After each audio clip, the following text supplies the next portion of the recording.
గూడూరులో షాకింగ్ సంఘటన చోటు చేసుకుంది. గూడూరు రైల్వే స్టేషన్లో ఓ ఖైదీ తప్పించుకొని పరారైపోయాడు. ట్రైన్లో తీసుకెళ్తుండగా ఏఆర్ పోలీసుల నుంచి తప్పించుకున్నాడు జీవిత ఖైదు రాజ్ కుమార్. విశాఖపట్నం నుంచి కడప సెంట్రల్ జైలుకి తీసుకెళ్తుండగా ఈ ఘటన జరిగింది. అయితే ప్లాట్ఫామ్ పై నిలిపి ఉన్నటువంటి ట్రైన్ నుంచి తప్పించుకున్నాడు ఖైదీ.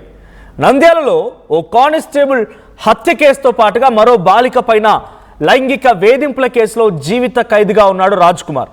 నెల్లూరు, కడప, అన్నమయ్య జిల్లాల్లో పోలీసులు గాలిస్తూ ఉన్నారు.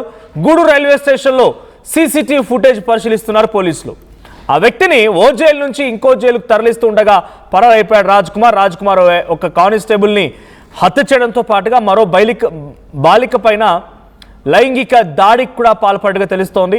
సో గూడూరు రైల్వే స్టేషన్లో ట్రైన్ హాల్ట్ అవ్వగానే ట్రైన్లో నుంచి దూకి పరారైపోయాడు. మరి జనరల్గా సామాన్యులనే సంఖ్యలేసి, ఖమ్మంలో గతంలో రైతులకు సంఖ్యలేశారు, తెలంగాణలో లగచర్ల ఘటనలో సంఖ్యలేశారు, గతంలో చాలామంది యాక్టివిస్టులకు కూడా సంఖ్యలేసి తీసుకెళ్లినటువంటి పోలీసులు మరొక జీవిత ఖైదు అనుభవిస్తున్నటువంటి వ్యక్తికి సంఖ్యలు లేలేదా? పోలీసు అంతా సైలెంట్గా ఏం కాదులే మనోడే అనుకున్నారా?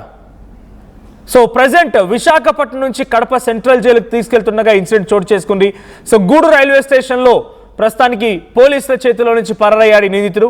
2 కేసులు ఉన్నాయి, రెండిట్లో కూడా జీవిత ఖైదు పడింది. ఆ జీవిత ఖైదు శిక్ష అనుభవిస్తున్న తరుణంలోనే అటు కడప జైలుకి తరలిస్తుండగా ఇన్సిడెంట్ జరిగింది. ప్రస్తుతానికి నెల్లూరు, కడప, అన్నమయ్య జిల్లాలో పోలీసులు గాలింపు చర్యలు చేపడుతున్నారు. దీనికి సంబంధించి మరిన్ని అప్డేట్స్ మా ప్రతినిధి గయాజ్ అందిస్తారు.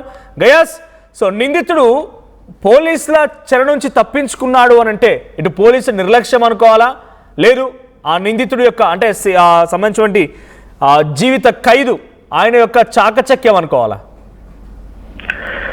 మనోజ్, నంద్యాల జిల్లాలో కానిస్టేబుల్ హత్య కేసుతో పాటు పలు కేసులుండి అతని మీద రౌడీ షీట్ కూడా ఉంది. అయితే ఇతను 4 పోలీసులు ఉండగానే తప్పించుకుని పోవడం ఇది పోలీసుల నిర్లక్ష్యం అని కూడా చెప్పుకోవచ్చు. ఇప్పటికే 4 కానిస్టేబుల్ల మీద కూడా సస్పెన్స్ వేయడం జరిగింది.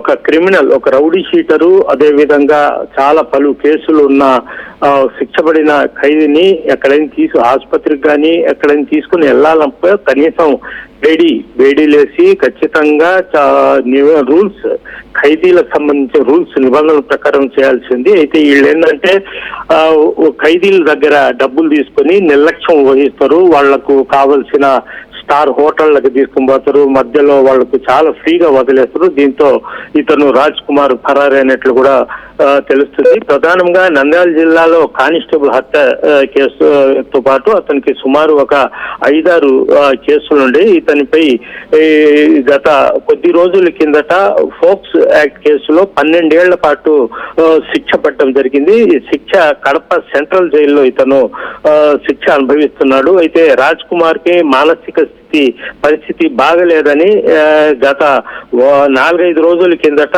ఈ కడప సెంట్రల్ జైలు నుంచి విశాఖపట్నం మెంటల్ ఆసుపత్రికి తీసుకెళ్లడం జరిగింది.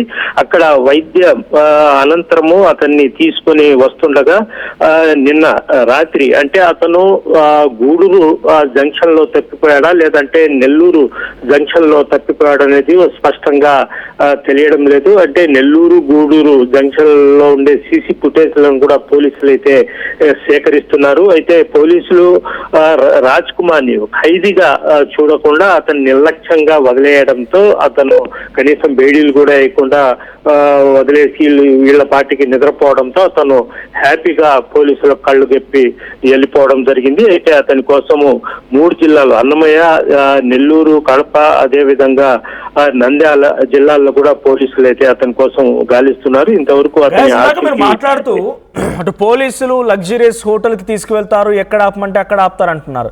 అంటే పోలీసులు దొంగలతో కుమ్మక్క అవుతున్నారా, ఇట్లాంటి ఖైదీలతో కుమ్మక్క అవుతున్నారా? వాళ్ళు ఆపమంటే ఆపడం ఏంటి? వాడు తప్పు చేసి జైలు శిక్ష అనుభవిస్తున్నాడు, వాడితో ఏ రకంగా వ్యవహరించాలి అలా వ్యవహరించకుండా ఓ దోస్తులాగా, ఓ ఫ్రెండ్ లాగా ఇలా వ్యవహరించడం అంటే పోలీసులు నిర్లక్ష్యం చాలా క్లియర్ కనబడుతోంది కదా.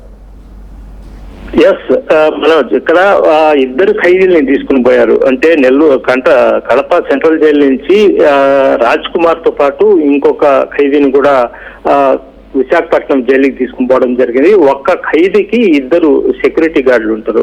అంటే బేడీలు వేసి ముందు ఒక కానిస్టేబుల్, వెనక ఒక కానిస్టేబుల్, ఆ విధంగా తీసుకెళ్ళాలి. అయితే ఈ ఖైదీల బంధువులు వీళ్ళు బయటికి వెళ్లేటప్పుడు వాళ్ళ ఖైదీల బంధువులు వీళ్లకు పోలీసులకు డబ్బులు ఇస్తారు. ఎందుకంటే బేడీలు వేయబాకండి, ఫ్రీగా వదలండి అని మొత్తం ఖర్చు మొత్తం వీళ్ళకు కూడా డబ్బుతో లంచాలతో పాటు ఖరీదైన భోజనము మొత్తం వీళ్ళ బంధువులు పెడతారు. దీంతో వీళ్ళేందంటే ఆ ఖైదీల్ని చాలా నిర్లక్ష్యంగా వహిస్తారు.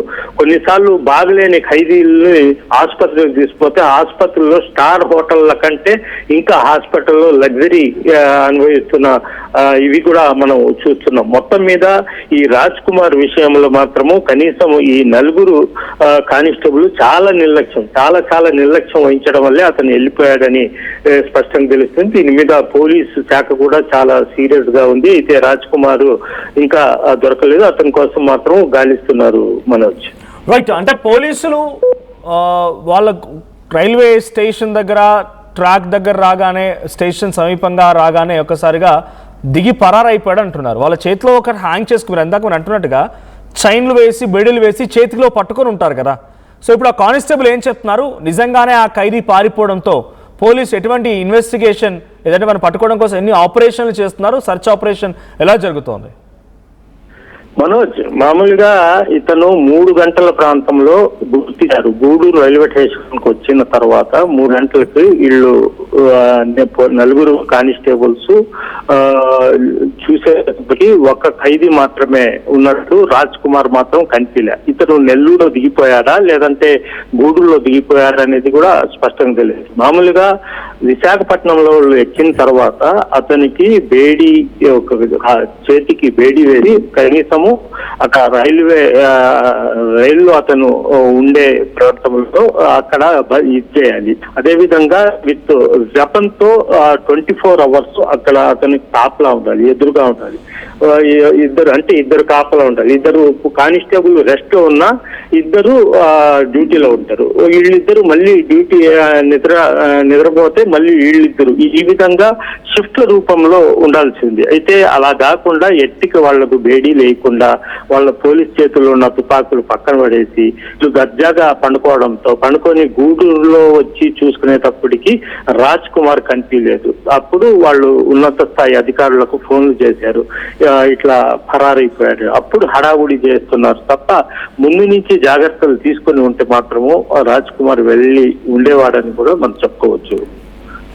Right, thank you Gaius. So Raj Kumar అనేటువంటి ఇక్కడ ఫోటోలో కనిపించినటువంటి ఈ ఖైదీ ప్రజెంట్ ఆయన 2 కేసుల పైన జీవిత ఖైదు అనుభవిస్తున్నారు. ఒకటి కానిస్టేబుల్ని హతమార్చిన కేసు అండ్ ఒక మహిళ పైన అఘాయిత్యానికి పాల్పడిన కేసు. సో 2 కేసులు ఉన్నాయి.